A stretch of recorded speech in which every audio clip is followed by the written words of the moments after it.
कार्तिक मास भगवान विष्णु का प्रिय महीना माना गया है। इन दिनों में आप श्री हरि के साथ साथ तुलसी व माता लक्ष्मी की पूजा भी करें तो इसका जीवन में बहुत लाभ मिलता है।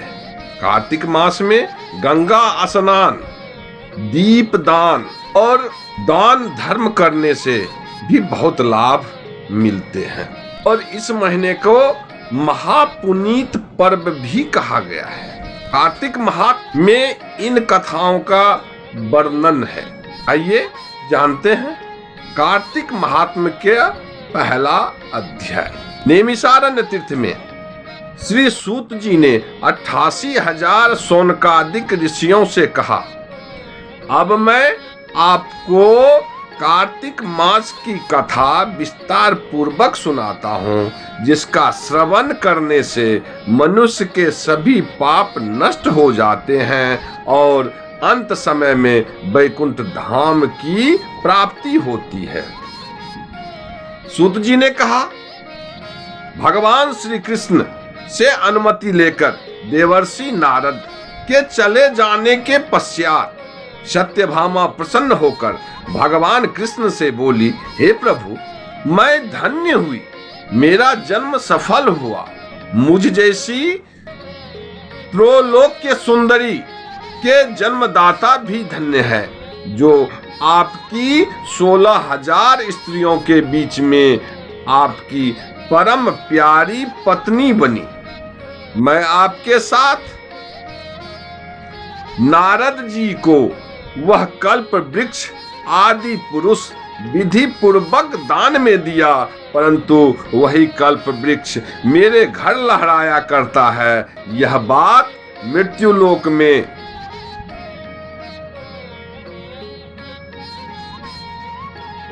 किसी स्त्री को ज्ञात नहीं है। हे त्रिलोकीनाथ, मैं आपसे कुछ पूछने की इच्छुक हूँ। आप मुझे कृपया कार्तिक महात्म्य की कथा विस्तार पूर्वक सुनाइए, जिसको सुनकर मेरा हित हो और जिसके करने से कल्प पर्यंत भी आप मुझसे विमुख न हो। सूत जी आगे बोले, सत्यभामा के ऐसे वचन सुनकर भगवान श्री कृष्ण ने हंसते हुए सत्यभामा का हाथ पकड़ा और अपने सेवकों को वहीं सुकने के लिए कहकर विलास युक्त अपनी पत्नी को कल्प वृक्ष के नीचे ले गए। फिर हंसकर बोले, हे प्रिय, 16,000 रानियों में से तुम मुझे प्राणों के समान प्यारी हो।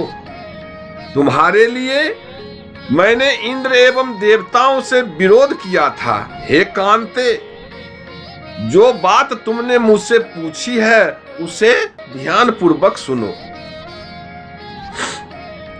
एक दिन मैंने तुम्हारी इच्छा पूर्ति के लिए गरुड़ पर सवार होकर इंद्रलोक जाकर कल्प वृक्ष मांगा।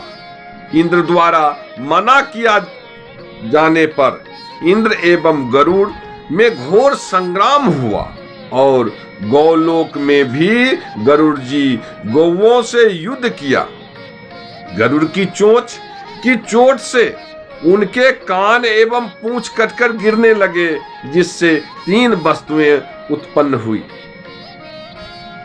कान से तंबाकू, पूंछ से गोबी और रक्त से मेहंदी बनी। इन तीनों का प्रयोग करने वाले को मोक्ष नहीं मिलता है। तब गौओं ने भी क्रोधित होकर गरुड़ पर वार किया, जिससे उनके 3 पंख टूटकर गिर गए। इनके पहले पंख से नीलकंठ, दूसरे से मोर और तीसरे से चकवा चकवी उत्पन्न हुए। हे प्रिय, इन तीनों का दर्शन करने मात्र से ही शुभ फल प्राप्त हो जाता है। यह सुनकर सत्यभामा ने कहा, हे प्रभु, कृपया मुझे मेरे पूर्व जन्मों के विषय में बताइए कि मैंने पूर्व जन्म में कौन कौन से दान, व्रत व जप नहीं किए हैं। मेरा स्वभाव कैसा था मेरे जन्मदाता कौन थे और मुझे मृत्युलोक में जन्म क्यों लेना पड़ा?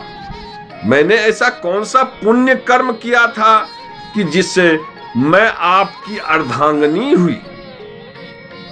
भगवान श्री कृष्ण ने कहा, हे प्रिय, अब मैं तुम्हारे द्वारा पूर्व जन्म में किए गए पुण्य कर्मों को विस्तार पूर्वक कहता हूं, ध्यान से सुनो। पूर्व समय में सतयुग के अंत में मायापुरी में अति गोत्र में वेद वेदांत का ज्ञाता देव शर्मा नामक एक ब्राह्मण निवास करता था। वह प्रतिदिन अतिथियों की सेवा, हवन और सूर्य भगवान का पूजन किया करता था। वह सूर्य के समान तेजस्वी था। वृद्धावस्था में उसे गुणवती नामक कन्या की प्राप्ति हुई। उस पुत्र विहीन ब्राह्मण ने जब अपनी कन्या का विवाह अपने ही चंद्र नामक शिष्य के साथ कर दिया। वह चंद्र को अपने पुत्र के समान मानता था और चंद्र भी उसे अपने पिता की तरह सम्मान देता था। एक दिन की बात है, वे दोनों पुष्प व समिधा लेने के लिए जंगल में गए। जब वह हिमालय की तलहटी में भ्रमण कर रहे थे, तब उन्हें एक राक्षस आता हुआ दिखाई दिया। उस राक्षस को देखकर भय के कारण उनके अंग शिथिल हो गए और वे वहां से भागने में भी असमर्थ हो गए। तब उस काल के समान राक्षस ने उन दोनों को मार डाला। क्योंकि वे धर्मात्मा थे, इसीलिए मेरे पार्षद उन्हें मेरे वैकुंठ धाम में मेरे पास ले आए। उन दोनों द्वारा आजीवन सूर्य भगवान की पूजा किए जाने के कारण मैं दोनों पर अति प्रसन्न हुआ। गणेश जी, शिव जी, सूर्य व देवी, इन सब की पूजा करने वाले मनुष्य को स्वर्ग की प्राप्ति अवश्य होती है।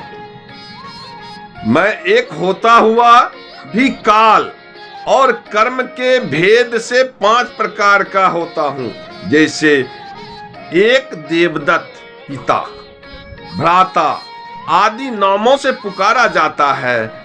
जब वे दोनों विमान पर आरूढ़ होकर सूर्य के समान तेजस्वी, रूपवान, चंदन की माला धारण किए हुए मेरे भवन में आए, तो वे दिव्य भोगों को भोगने लगे।